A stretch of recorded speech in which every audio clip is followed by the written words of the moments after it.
爸，幸亏我在家呢。我要是再发现的晚一点，传美人就没了。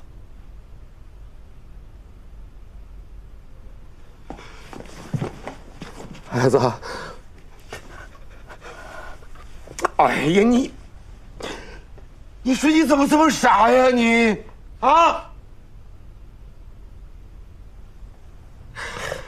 爸，对不起，我让你失望了。我真的没有脸见人，我不想让你为难，我想一了百了。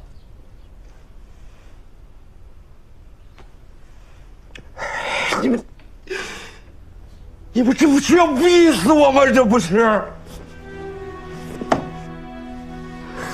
爸，传美都这样了，您就别说这种话了。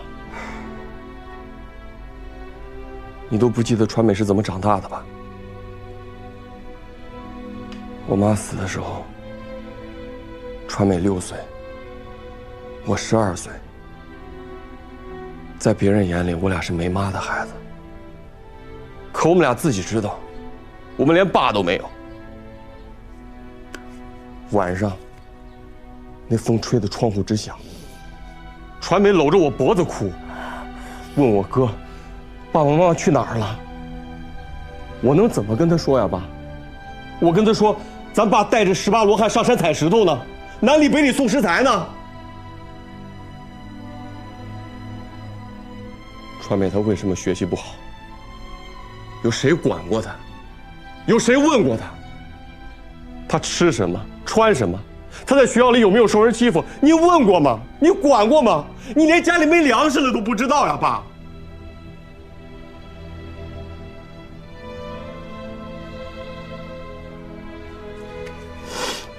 是我这个当哥的，我管她吃，管她穿，管她学习，什么都是我管的。爸，那个时候我也才12岁啊，我也是个孩子呀，爸。啊！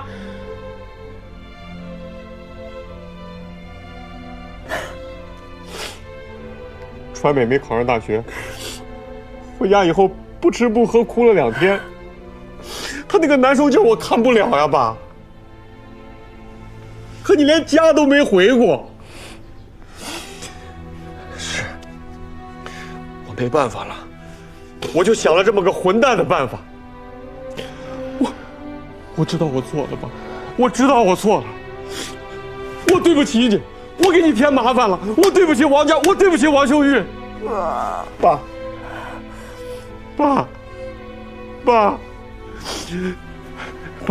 这样，你把我送去监狱，你打死我，爸，你把我领去王家磕头认错，你给我断绝父子关系都行啊，爸。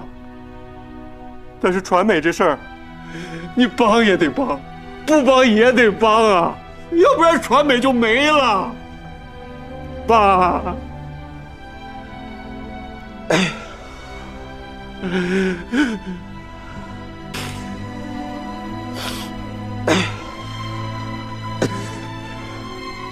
怎么办啊？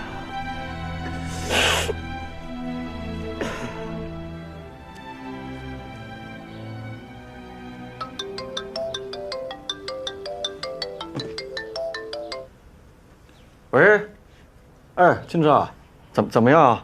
哥，我已经托人打听了，但不会这么快有结果。不过我从来没有听说过有这样的先例。哦，好，那先这样。二哥怎么说的？金志啊，已经托人去打听了，但是结果肯定没那么快出来。秀玉，你先别着急啊，你要耐心等等，肯定会有办法，你知道吗？别着急。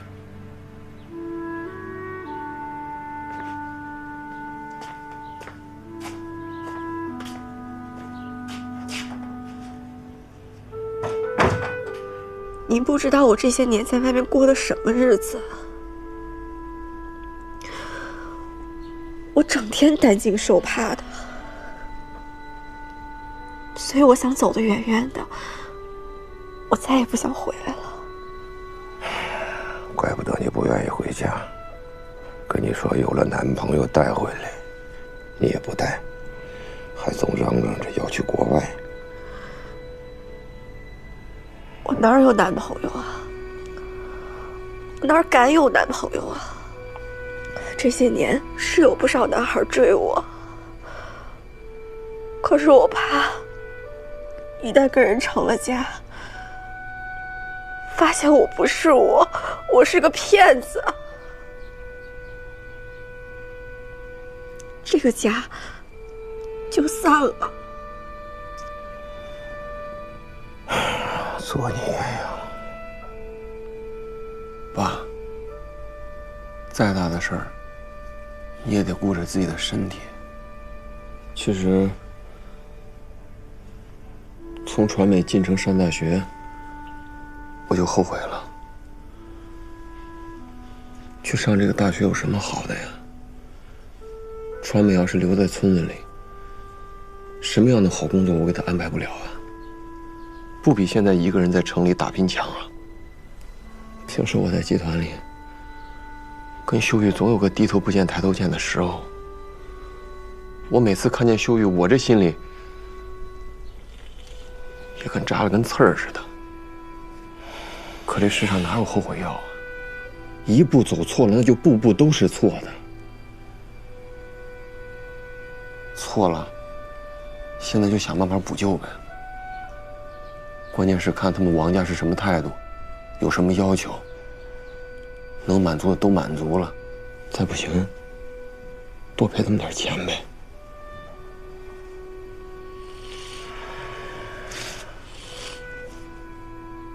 为了你，爸花多少钱都舍得。可这世上也有钱买不来的东西呀。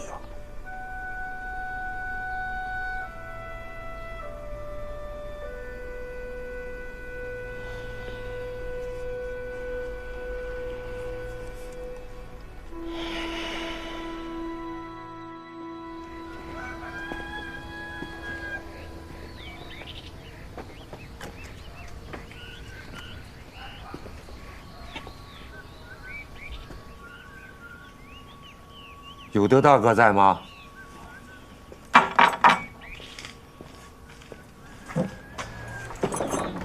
有德大哥，万书记，那个桂枝，万书记啊，老嫂子，进屋坐吧。好。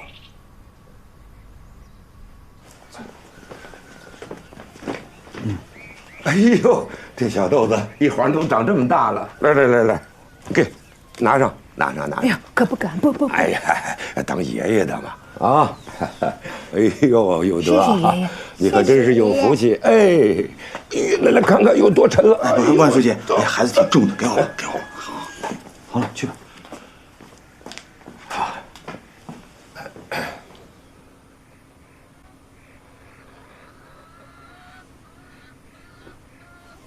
哎，老哥老嫂子，我也别兜圈子了，就直说吧。哎，秀玉跟传美的事，你们应该也知道了。我来，就是为这事儿。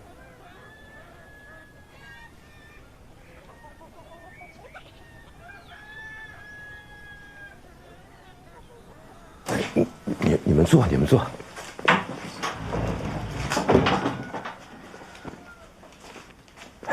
坐下说。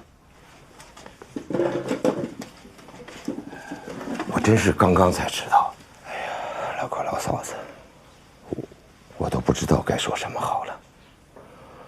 但不管怎么样，这肯定是我们错了。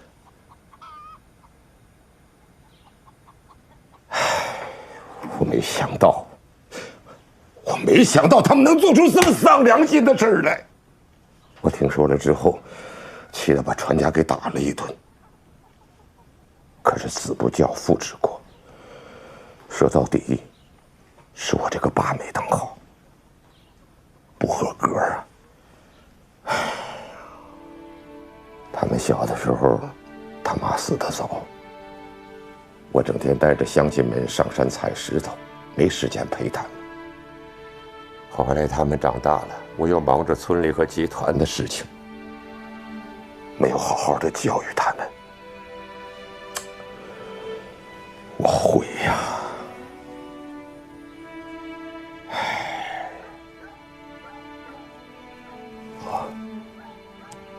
老哥老嫂子，我来呢，就是跟你们请罪，也想看看这个事儿还有没有商量。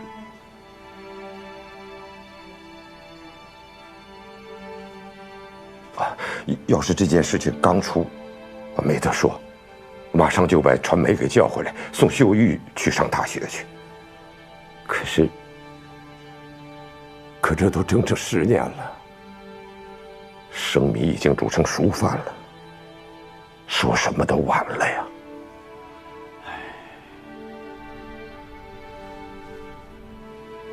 可怜我家秀玉，一门心思就想上大学。不瞒你们说，我来之前去打听过了，就现在这种情况，不是考虑传媒，秀玉还有没有可能去上大学？打听的结果是，没可能了。毕竟传媒都毕业6年了。你们要是不信，你们也可以去打听打听。如果有哪个学校能要秀玉去，那我没二话，马上就送她去上学，该花多少钱我都出。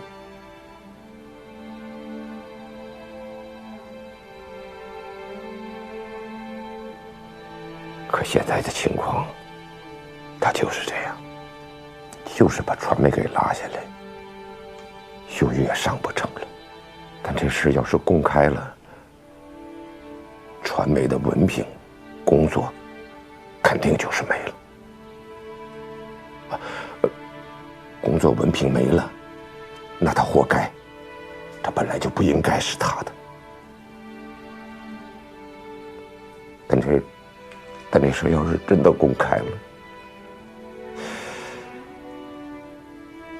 传媒这辈子就没法在社会上混下去了，他就没脸活了，宁可死在外边。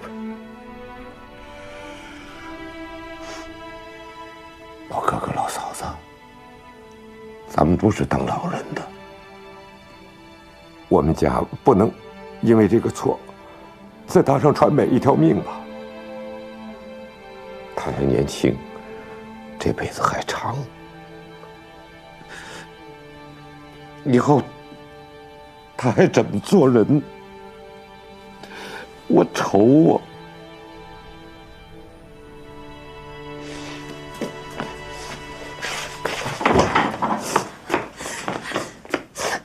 那我这一辈子呢？我怎么做人啊？秀玉，大人说话呢，回屋去。这本来就是秀玉的事情。秀玉，你说的对，我不能只想自己的闺女，不想别人的闺女。秀玉，那你给叔说个法子，你说你想咋办？大学是我们秀玉考上的，要不是被你们家传媒顶替了，秀玉在外面，也许现在就当上干部了呢。哎，这是秀玉一辈子的前程，就这么白白毁了。老哥哥老嫂子，你们这么说，我真是没脸呐！我没脸呐！我没脸呐！没脸呐！好，我真是没办法呀，没脸呐！都是当爹妈的，哪个孩子不是自己的心头肉？出了这种事儿，我们做老的也没啥办法，那不就得商量商量，看着咋解决啊？谢谢老嫂子，你能这么说，那咱就商量商量。啊，你们有什么想法，尽管说，只要是我能力范围内的，我一定尽力的满足。那既然书记都说到这份上了，那我说说。你说。不行，我要上大学，我只要上大学，别的都没什么好说的。秀玉啊，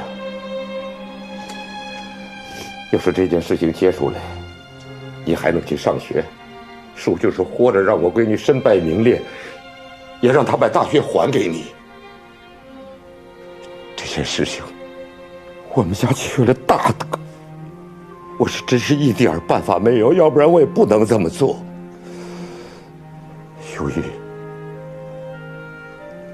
你替叔想个法子，你说，叔该咋办？传媒是错了，可他犯的不是死罪，是不是？但是这件事情要是一捅出去，他真的就是没活路了。秀玉，你当初就跟传媒是同班同学，又是好朋友，你就放传媒一条生路吧。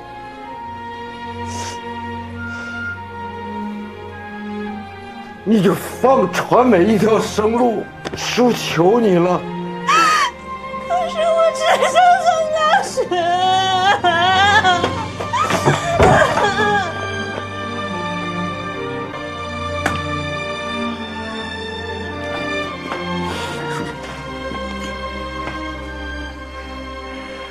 让他哭哭吧，哭哭他，他心里是真委屈，哭哭好受点儿。大嫂子，哎，要不还是你说说吧。书记话也就都说了，那我们再想想啊。好，那我就舔着脸再提一条，在你们没有想好之前，这件事尽量不张扬，知道的人越少越好，行吗？我这个儿媳妇幸福，她的性子你知道，手泡着呢，就怕她知道了，一听她又炸了。是，幸福那边能不告诉，就千万别告诉了，好吧？那你别告诉她。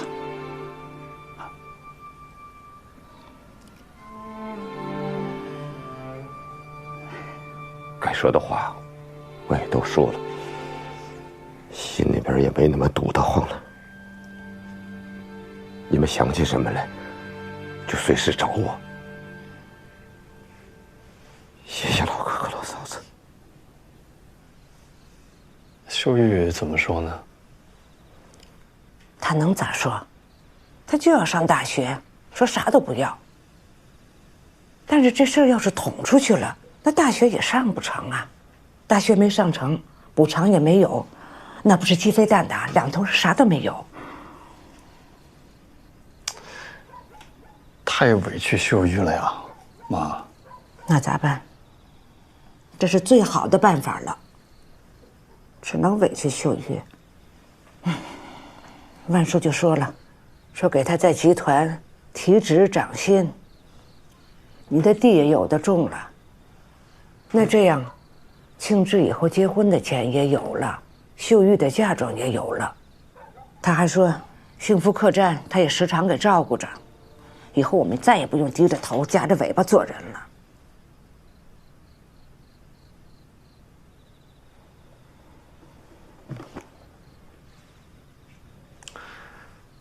妈，给幸福说一声吧。万叔就不说了嘛，先不跟他说。哎呀，妈，我总觉得这样不行吧？要不拿着钱再跟他说，他这孩子就认死理儿，不麻烦上再加麻烦吗？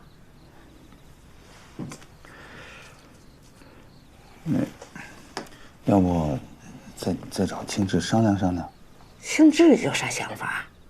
他一个人在城里，这次咱们去不都看见了吗？他还没站住脚呢，他还顾得了家里头。自己的孩子自己知道，咱要同意了，他没啥说的。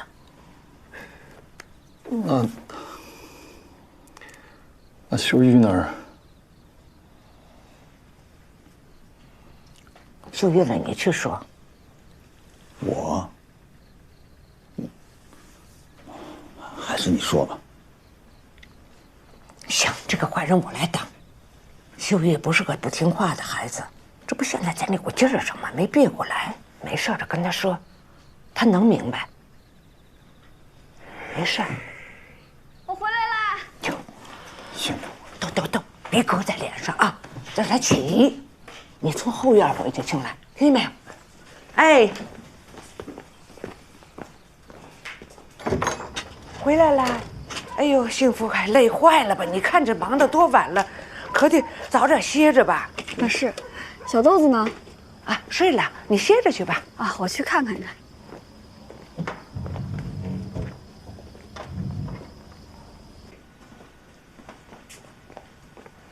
睡了。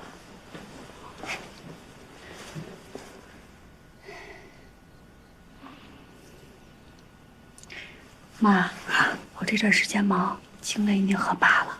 哎呀，一家人说这干啥？老辈儿的累一点儿，不都为了孩子们过得好哎？是，我也想着客栈能越做越好，多挣点钱。将来小豆子能考上好大学，能过上好日子。你心气儿高，豆子命好，赶上好时候了。那爸妈，你们早点歇着吧，我就先回屋了。哎，你去帮我看看那个大铁门关了没有？哎，好，歇着吧。啊，歇着。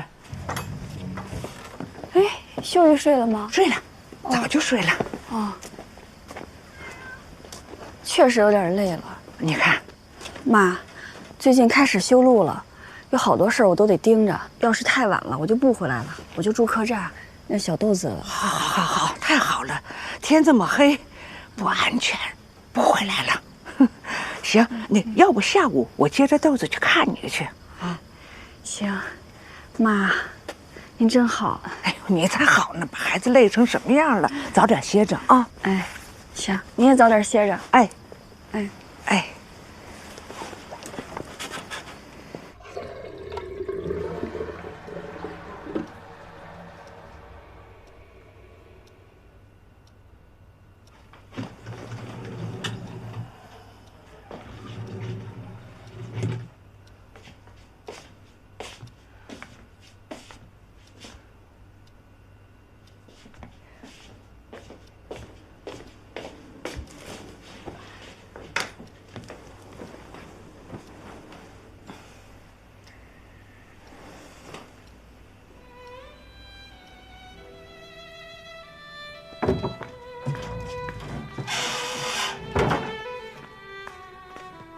秀玉睡了。秀玉这孩子啊，哭了一天也累了。现在啊，落个这结果。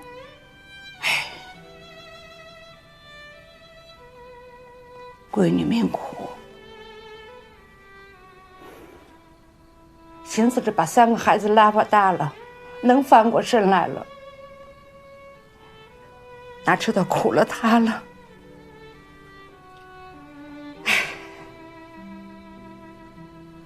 这大学没上成，过去好几年了，再哭再闹也没用。10年了。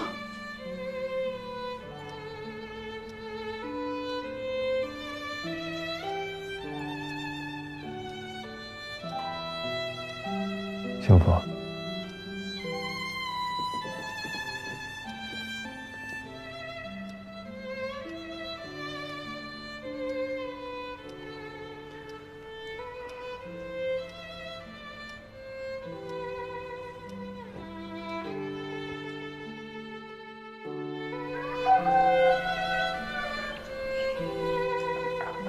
吃饭了，吃饭了。洗手。好，洗手。洗手了吗，小豆子？洗了。坐这儿，跟奶奶吃饭来。秀玉呢？秀玉，秀玉，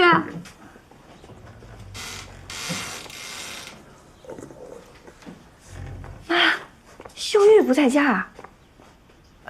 他那个上班去了吧？这不可能，我6点多就起来了，难不成他天没亮就出去了？这死丫头，给我赌气！哎，这茶玉米咋老了？你们尝尝。为啥跟您赌气？他那个，来，我叫他相亲，他不干。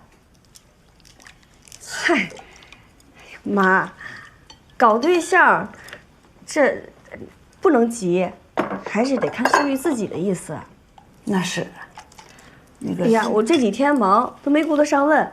他跟我说他要考那个什么会计师资格证，考得怎么样啊？他没报上名啊。搞了半天连名都没报上啊！怪不得这段时间我都没看见他。这回没考成，下回再考呗。是不是他时间没记住？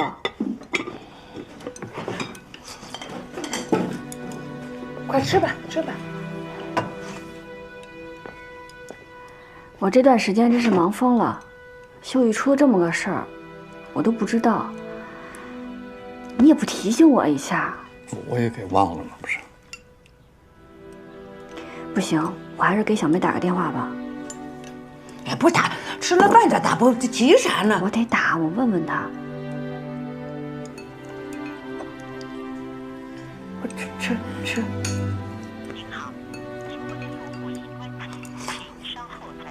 关机了。吃饭。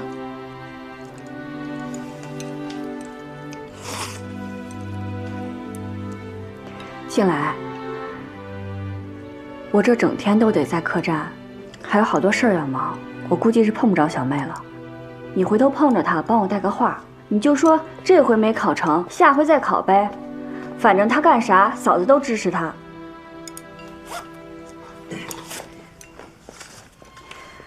这个钱你给她，你让她空了去散散心，买个衣服，看个电影啥的。你哄哄他呗。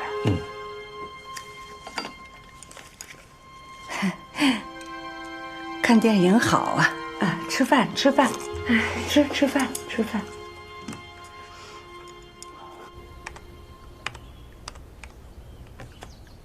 这是房卡和身份证，请您收好。行，我带您去房间。好的，谢谢。这边来。来，一会儿啊，咱们爬山去。好。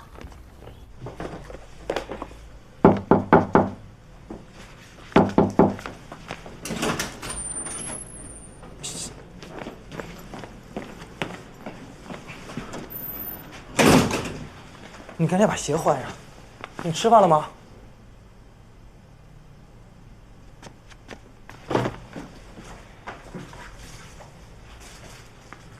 小美，你赶紧把这东西吃了啊！那个，等二哥中午回来，我带你吃饭，然后咱俩再说啊。二哥，你是不是也不想管我的事儿了？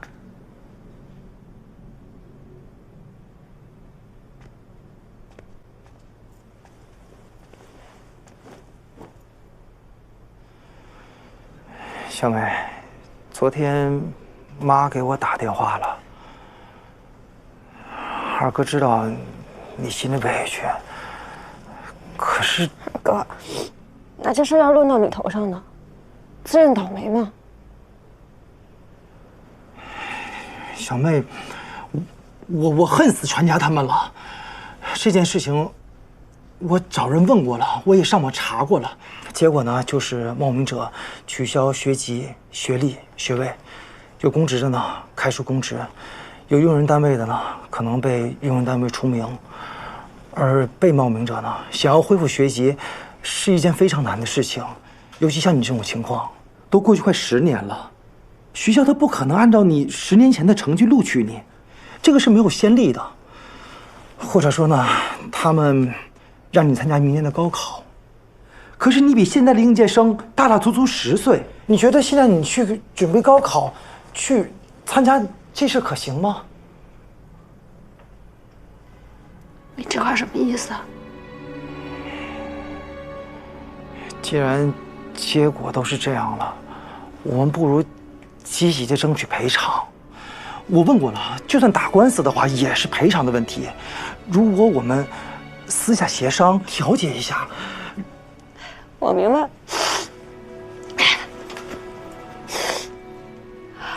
你和他们一样，都想把我卖了。卖了我，你们所有人都能得到好处。大哥能得到地，爸妈能得到钱，你得到钱了也能风风光光的娶雅妮姐回家。小妹，你别这么说，这个钱我1分钱都不会要的。你说的好听，你真以为娶雅妮姐回家不用花1分钱的吗？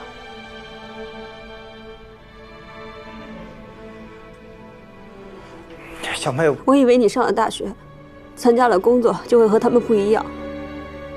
我没想到你们是一个鼻孔出气。你去上班吧，对不起，是我打扰你了。哎，小妹，你等等我，真的，我现在上班啊，你等我回来的，我们好好说行不行？我没什么好说的，对不起，是我生在这个家，是我倒霉。哎，小妹。什么？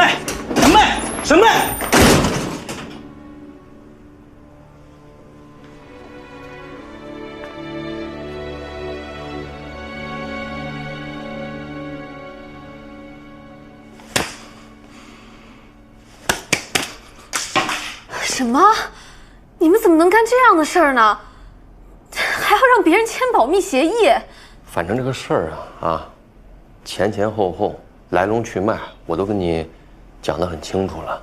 你是我们请的法律顾问，这是你的职责所在，就尽快拟个协议，好吧？我是集团的法律顾问，我不是你们家的法律顾问，这是你们家的私事，所以我有权可以拒绝。我告诉你，万传家，你这事儿，我绝对不会帮你的，因为你这是违法的，你知道吗？你怎么能干这样的蠢事儿呢？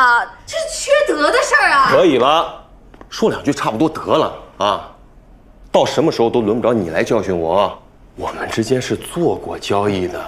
那你今天你怎么能站在这儿这么义正辞严地跟我说这些呢？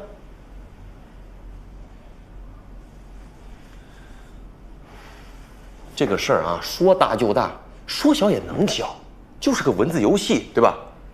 条件都是他们家提的啊，那跟我们都谈好了的，我们赔钱，他们保密，怎么了？我跟你说的每一个字儿都是真的，你要不信，你可以去问王家。好，你们厉害，所以你们还是赶紧另请高明吧。我在学校没学过怎么写这样的合同，我不会。星月，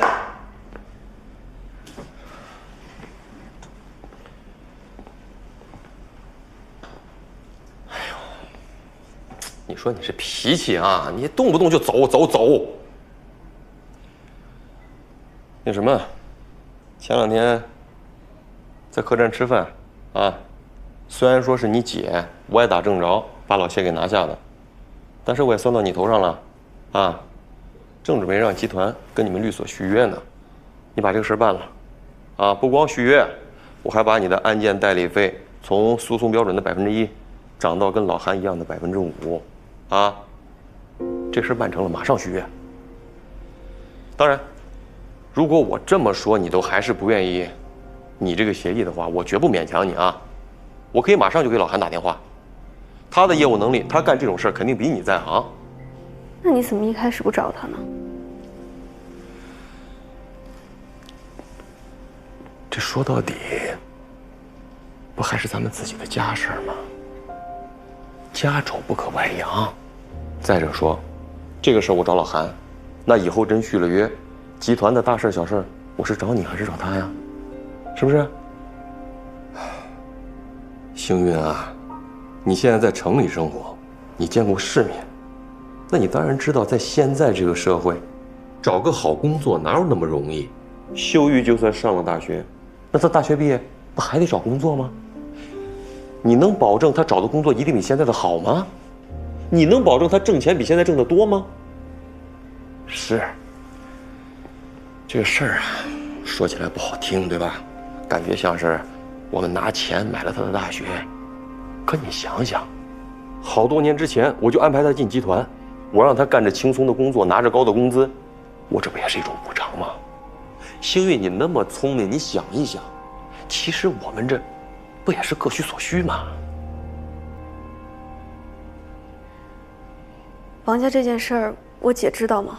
王家的人那么聪明，能让你姐知道吗？你姐在他们心里说到底都是个外人。王庆来，就你那姐夫，到现在没敢跟你姐透露半句。你说，这是他小姑子的事儿，啊，人家自己愿意，跟你姐有什么关系啊？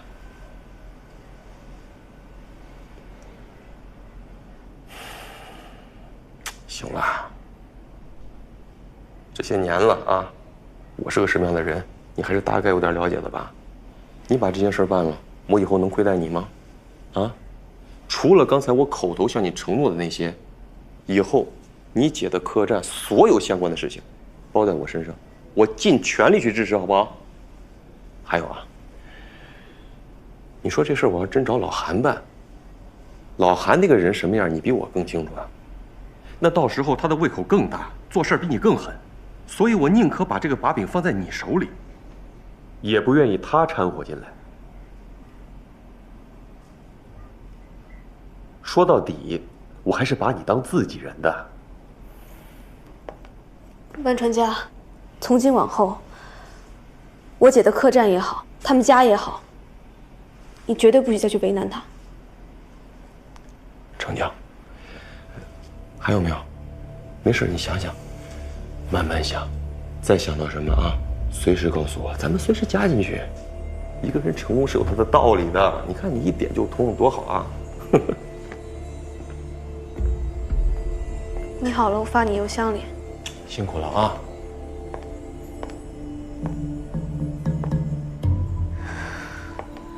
万川家，这件事一辈子都不能让我姐知道。当然。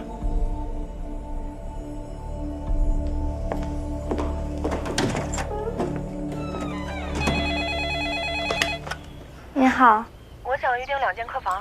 对不起，我们客满了。1间都没有吗？实在不好意思，我们真的没房了。那有的话你通知我吧。有的话会尽快告诉你。哎，好，谢谢。好。幸福姐，咋办啊？又怎么了？客人太多了，咱们房间不够啊。我担心再这么拒绝别人，人家以后不来了。这也没办法呀，咱就6间房。哎，吴老师的饭给他送过去了吗？送了。哦，你把昨天的账再核对一下，我去看看他。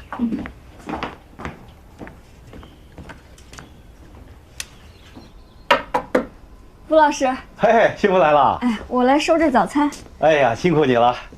您这脚怎么样啊？能下地了吗？没问题了，基本差不多了。你看你看看动动，你别把这事儿总挂在心上啊。您看，您是住我们客栈期间伤的脚，理应我们客栈负很大一部分责任。要不我把您这个房费给您免了吧？打住啊，幸福，咱们一码归一码。我这个脚扭了呀，和咱们店半毛钱关系都没有。你别把这个事儿挂在心上，好不好啊？这个饭钱、房钱1分钱都不能免啊！你的心意我领了。哎，对了，幸福，我有个朋友啊，周6带着孩子也来看我，他们呢就是想在这儿度几天假，你帮我留一间大的房间。那没问题啊。啊，哎，是周6？对，周6。这周6啊？对呀。我看看，我们这都约满了。生意这么好啊？以前客人少的时候愁，现在客人多了也愁。没事没事，我再给您想办法。好嘞。啊，吴老师，我再去看看路修的咋样了。